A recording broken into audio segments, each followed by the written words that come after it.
ये वो दौर था जब अरब की सरजमीन जहालत के अंधेरों में डूबी हुई थी।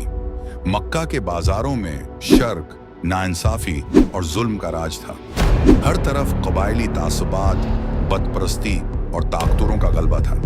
ऐसे में कुछ दिल ऐसे भी थे जो सच्चाई की तलाश में भटक रहे थे। उन्हीं में एक नाम उभर कर सामने आता है, हजरत अबू ज़र ग़िफ़ारी रज़ी अल्लाह अन्हु। आपका असल नाम जुंदब बन जुनादा था। आपका ताल्लुक कुबैला बनो गफ़ार से था, जो मक्का मुकरमा के करीब सहराई इलाका में आबाद था। इस कबीले को बाज़ लोग चौरों और रहज़नों का कबीला समझते थे, लेकिन हजरत जुंदब बन जुनादा इन सब से अलग थे। आप तन्हाई पसंद, गौर व फिक्र करने वाले और हक के मतलाशी इंसान थे। वो आसमान की तरफ देखते, सितारों को तकते और दिल में कहते, ये कैसे खुदा हो सकते हैं जो ना सुनते हैं ना बोलते हैं। आपने अपनी जिंदगी में कभी बदपरस्ती को नहीं अपनाया। आप अपने कबीले के रस्म व रवाज से हटकर सिर्फ एक खुदा की वहदानियत पर ईमान रखते थे। हालांकि अभी तक आपने नबी आखिरुल ज़मान को देखा भी न था। एक दिन आपको मक्का से आने वाले एक नए पैगाम की खबर मिली कि मक्का में एक हस्ती जाहिर हुई है जो कहती है, कहो अल्लाह एक है, न उसका कोई शरीक है, न उसने किसी को जना, न वो किसी से जना गया। ये पैगाम हजरत अबू ज़र के दिल में बजली की मानंद उतरा। उन्होंने अपने भाई अनीस को मक्का भेजा और कहा, जाओ मालूम करो कि ये शख्स कौन है और क्या कहता है। अनीस मक्का गए, वापस आए और कहा, मैंने उसको देखा, वो अच्छाई, भलाई, सिद्क, अदल और सच्चाई की बात करता है। उसकी ज़बान निर्म है और उसके कलाम में दिल को छू लेने वाली तासीर है। हजरत अबू ज़र ने यह सुनकर फौरन कहा, ये पैगाम मुझे खुद सुनना है। वो कुछ खजूरें, पानी का मुश्कीज़ा और तूकुल का तोशा लेकर खुद मक्का रवाना हो गए। वहां पहुंचकर सीधे खाना काबा के साए में बैठे और कई दिन गुजर गए। हती कि हजरत अली रजी अल्लाह अन्हु से मुलाकात हुई। ये वो लम्हा था जब तारीख ने एक अजीम मोड़ लिया। हजरत अली ने उन्हें नबी करीम से मिलाया। हजरत अबू ज़र ने उनके सामने इस्लाम पेश किया और बगैर किसी तरद्दुद के कलमा पड़ा।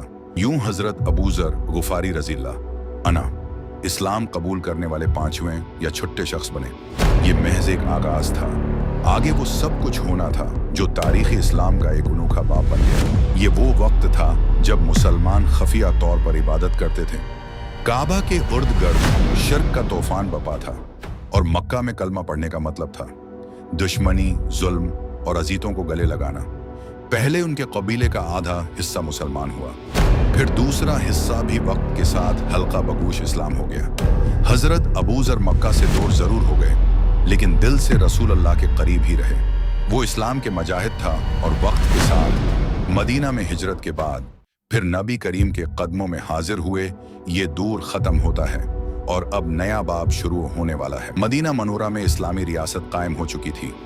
नबी करीम का पैगाम अब सिर्फ मक्का या मदीना तक महदूद न रहा और ऐसे वक्त में हजरत अबू ज़र ग़िफ़ारी बरसों बाद मदीना आ पहुंचे। जब वो बारगाह रिसालत में हाजिर हुए तो नबी करीम ने उन्हें खुशी से गले लगा लिया।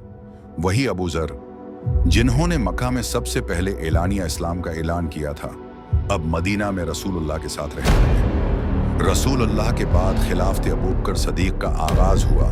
दीन को बचाने के लिए झूठे मुद्दयान नबूत, मुर्तदीन और फितनों के खिलाफ तलवार उठाई गई। अबू ज़र ने खलीफा वक्त का साथ दिया, लेकिन हमेशा की तरह वो दुनिया से बेनियाज और दौलत के खिलाफ रहे। खिलाफत उम्र बिन खिताब का आगाज हुआ। इस्लामी फतूहात अपने उरूज पर पहुंचे।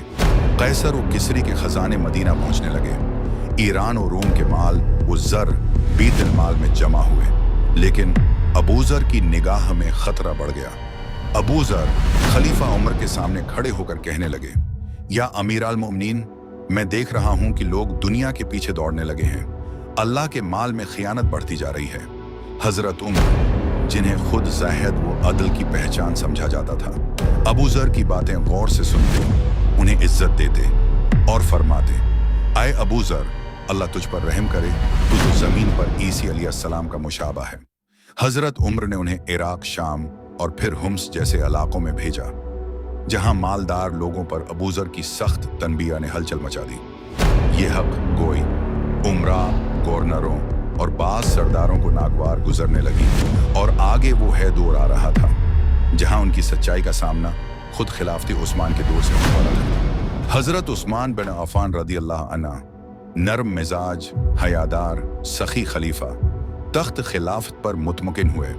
इस्लाम फैल चुका था, माल व दौलत बीतिल माल में जमा होने लगा था, लेकिन साथ ही कुछ हुकूमती अहदीदार दुनिया की चमक में खोने लगे। और ऐसे में हजरत अबूजर गफारी की सच्चाई तलवार की मानो चमकने लगी। अबूजर शाम पहुंचे, जहां अमीर शाम हुकूमती उमूर संभाल रहे थे। अबूजर ने देखा कि महल्लात बन रहे हैं, खजाने जमा किए जा रहे हैं, लोग दीन के बजाय दुनिया के पीछे भाग रहे हैं। उन्होंने बुलंद आवाज में खतबा दिया, जो शख्स सोना और चांदी जमा करे और उसे अल्लाह की राह में खर्च न करे, उसे जहन्नम में तपाया जाएगा। अल कुरान सूरह तौबा। उन्होंने अमीर शाम से इख्तिलाफ किया। दर्जों बार खलीफा उस्मान को खतूत लिखे गए कि अबूजर राया में बगावत पैदा कर रहे हैं। हजरत उस्मान ने उन्हें वापस मदीना बुलाया। फिर उनके जहद, सख्त कलामी और अवाम में बेचैनी को देखते हुए उन्हें रब्जा, मदीना से दूर एक वीरान मकाम इसमें भेज दिया, जहां न बाजार थे, न मस्जिद, न कोई जमायत, न कबैला। अबूजर ने कहा, मेरा रब मेरे साथ है, मुझे रब्जा का डर नहीं। उनकी बीवी, खादिम और चंद बकरियां थीं। तपती रेत, गर्म हवाएं, खामोशी। और फिर एक दिन अबूजर गफारी बुस्तर मर्ग पर थे। उन्होंने अपनी बीवी से कहा, जब मैं मर जाऊं तो मेरी लाश को रास्ते में रख देना, कोई काफिला आएगा जो मुझे दफन कर देगा। बीवी हैरान हुई, पूछा, ये कैसे मुमकिन है? फरमाया, मैंने रसूलुल्लाह को फरमाते सुना है कि अबूजर तन्हा जिएगा, तन्हा मरेगा और तन्हा दफन होगा। इसी तरह हुआ। एक काफिला आया जिसमें सहाबी अब्दुल्ला बिन मसूद भी मौजूद थे। उन्होंने अबूजर की लाश देखी तो रो पड़े। फरमाया, रसूलुल्लाह सच फरमाते थे। वहीं रब्जा की रेत में तन्हा खामोशी से अबूजर को दफन कर दिया गया।